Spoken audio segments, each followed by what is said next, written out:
नमस्कार, मैं सुवर्णा। न्याय टीवी में आप सभी दर्शकों का स्वागत है। कोर्ट राउंडअप की खबरें अब विस्तार से।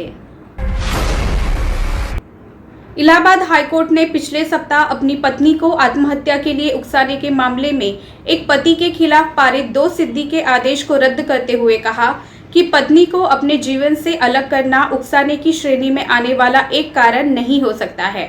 न्यायमूर्ति अजय त्यागी की पीठ के समक्ष जगवीर सिंह उर्फ बंटू ने एक अपील दायर कर अतिरिक्त सत्र न्यायाधीश पीलीभीत के उस आदेश को चुनौती दी थी जिसमें उसे भारतीय दंड संहिता की धारा 498A और 306 के तहत दोषी ठहराया गया था।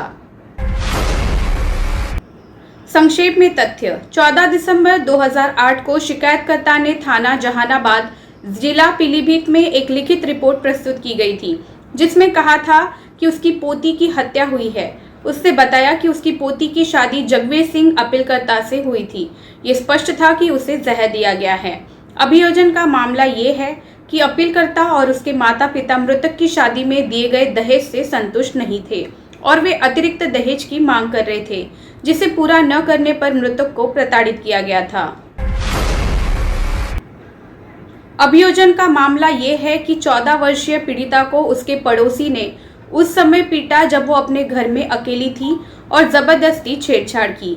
आरोप है कि उसे घर के अंदर खींचकर खाट पर फेंका और जबरदस्ती यौन शोषण किया।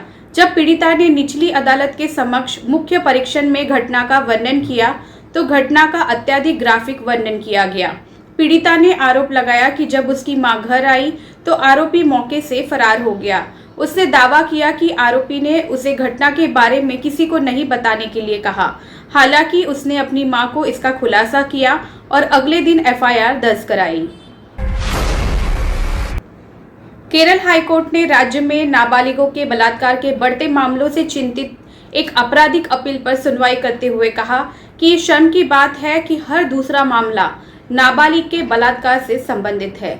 न्यायमूर्ति के विनोद चंद्रन और न्यायमूर्ति जियाद रहमान ए की खंडपीठ ने अपने पड़ोस में रहने वाली एक नाबालिग लड़की से बलात्कार के आरोपी की 2 सिद्धि को बरकरार रखते हुए कहा कि अभियोजन द्वारा पेश किए गए सबूतों में कोई विसंगति नहीं है।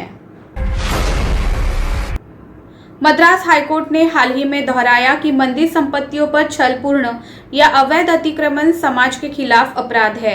अदालत एक व्यक्ति के खिलाफ बेदखली की कार्यवाही पर फैसला सुना रही थी जिसने चेन्नई स्थित अरुलमिगु अगाथेश्वर स्वामी थिरुकोयल से जुड़ी मंदिर संपत्ति का पट्टाधारक होने का दावा किया था। जस्टिस SM सुब्रमण्यम ने कहा, मंदिर की संपत्तियों के छलपूर्ण और अवैध अतिक्रमण समाज के खिलाफ बड़े पैमाने पर अपराध है। मंदिर के धन का दुरुपयोग निसंदेह एक अपराध है और ऐसे सभी अपराधों को दर्ज किया जाए और अपराधियों के खिलाफ राज्य मुकदमा चला सकता है क्योंकि राज्य इन मंदिरों का नियंत्रक है और अपराध राज्य के खिलाफ किए जाते हैं। मंदिर की संपत्तियों को कुछ लालची पुरुषों, कुछ पेशेवर अपराधियों और भूमि हथियाने वालों द्वारा लूटने की कोशिश होती है। HR&CE डिपार्टमेंट के अधिकारियों के सक्रिय या निष्क्रिय योगदान और मिलीभगत को खारिज नहीं किया जा सकता है।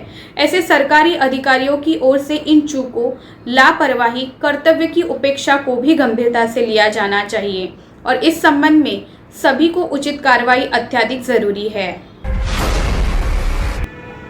हिमाचल प्रदेश हाईकोर्ट ने कहा है कि CRPC के अध्याय 9 के तहत अंतरिम भरण पोषण देना प्राथमिक उपचार देने जैसा है जो पत्नी और बच्चों को दर दर भटकने या खानाबदोशी और उसके परिणामों से बचाता है।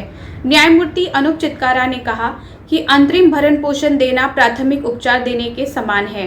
दंड प्रक्रिया संहिता 1973 का अध्याय 9 आवेदक को भुखमरी से बचाने के लिए संक्षिप्त प्रक्रिया के तहत एक त्वरित उपाय प्रदान करता है और एक परित्यक्त पत्नी या बच्चों को तत्काल कठिनाइयों का सामना करने के लिए भरण पोषण के माध्यम से उचित राशि प्रदान करता है।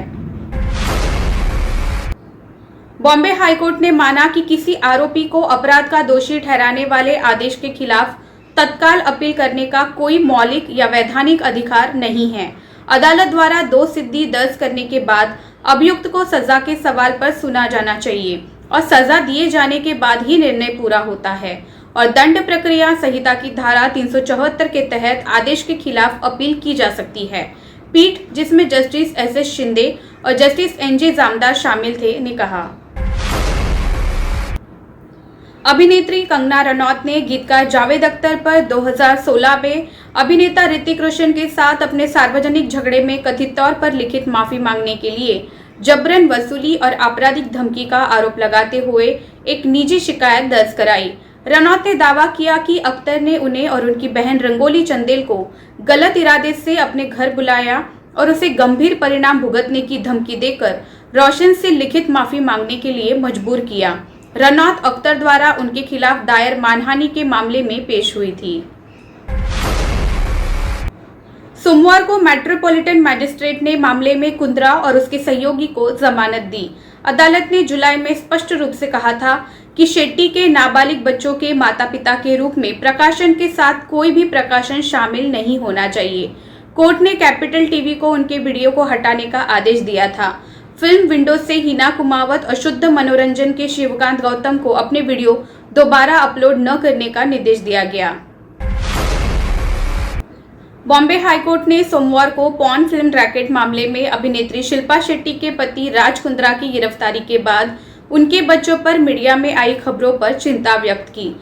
न्यायमूर्ति गौतम पटेल विभिन्न मीडिया घरानों के खिलाफ शेट्टी द्वारा दायर मानहानि के मुकदमे की सुनवाई कर रहे थे, जिसमें कुंद्रा की गिरफ्तारी के बाद मीडिया घरानों पर अपनी लोकप्रियता को बढ़ाने के लिए सनसनीखेज होने का आरोप लगाया गया है। फिलहाल बस इतना ही। अन्य खबरों के लिए जुड़े रहिए न्याय टीवी के साथ। नमस्कार।